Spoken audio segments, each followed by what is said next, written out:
Hey everybody, welcome back for another video. Hope you're all doing great and having a great day. So at the current moment, all the major coins, that is to say, are nowhere up or down. Everything is kind of, up 1% or down 1%. Nothing is really doing anything crazy except for IOTA, which I believe is up 6%, and Bitcoin Cash, which is up 20%. If you look at the chart, it's just a gigantic spike up. I don't know what's going on with that coin anymore, and I'm kind of getting tired of looking at the prices, seeing it at 200 one day and then almost at 400 the next.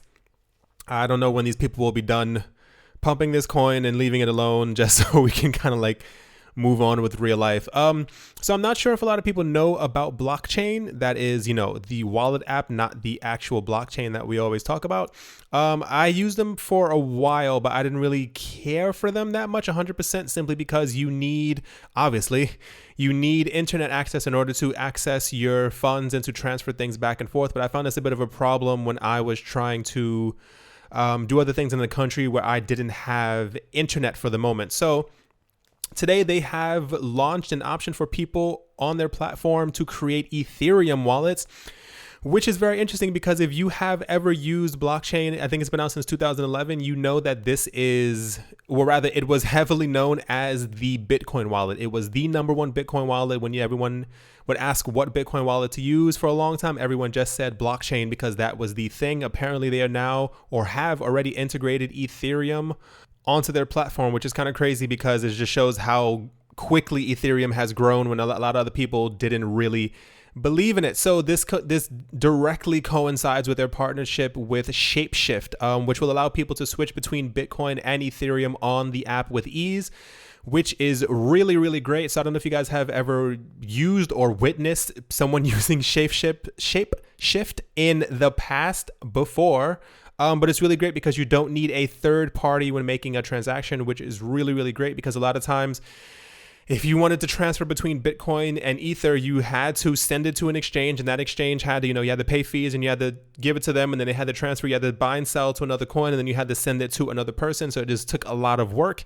This is why I have recommended everyone before using Exodus, the online computer wallet, simply because you can just switch between coins on there, and it's actually just really, really great. I think we'll be seeing a lot more of things like this in the future because it's becoming really bothersome. Like I always say, there are so many coins, I can't actually keep up with all the coins no matter how hard I try. But especially for the most popular ones, it's nice to, especially if you have a wallet, that you can have them all in one place. Or even just in this case with blockchain, just being able to switch back and forth between the two major coins, it is actually really, really nice. So I know I'm a few days late on this one. Don't scream at me. I'm only human. So I had a lot of other projects and I'm doing a lot of other things on the side. So Apple has allowed the Toast wallet onto the Apple Store. And if you do not know, the Toast wallet is a mobile Ripple wallet for your phone. So Ripple wallets are really hard to come by as of late. I don't know if you guys have noticed. I keep getting I can only answer so many times the same question in the comment section. People keep asking me what is the best Ripple wallet. There aren't a lot of them. There really aren't. So this is something nice that has, is very good news. I don't know why the Ripple team hasn't created a really good wallet, because a lot of people keep saying, just use online exchanges, but I'm sure a lot of people would rather not have their money on these exchanges all the time. So it's not the easiest thing to find something for your Ripple. So Toast has been on Android for a while now, but is just picking up on iOS, or rather it is finally on there. This is significant because a large part of the American audience, a lot of people in America tend to have Apple products. So whenever something goes onto the iOS store or the Apple store, this is like a really big thing. And this is why this has made news, because it opens up an entirely new market for people who didn't have Ripple before, who wanted to get into Ripple and who only have iPhones. There's a huge, I don't know if you guys have noticed over the last 10 years, there's a huge thing between Apple and Android, and some people only prefer one side. So this is something good.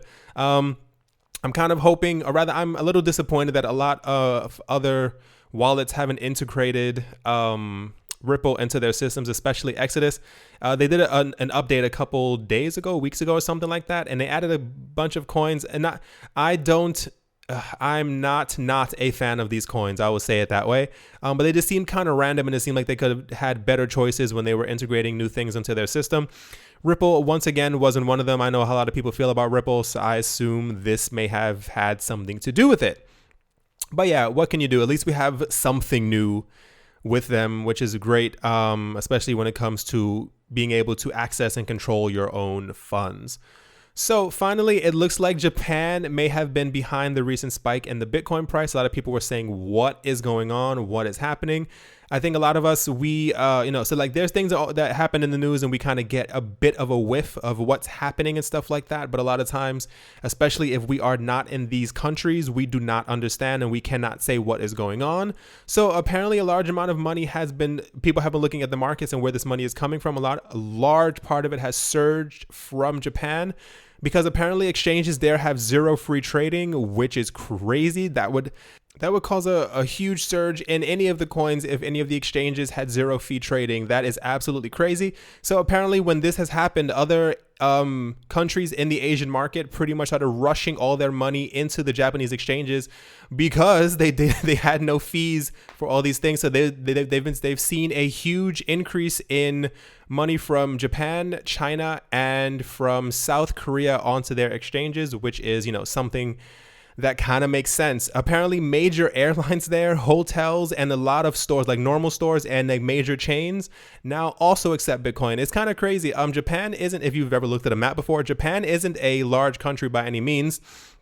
And I think it's kind of crazy how it has kind of taken off there when it hasn't so much in Europe, or even a lot at all in Europe, especially in America. I mean, South America is kind of picking up, but it's so interesting that this tiny little island was able to control, the entire price of what's been going on.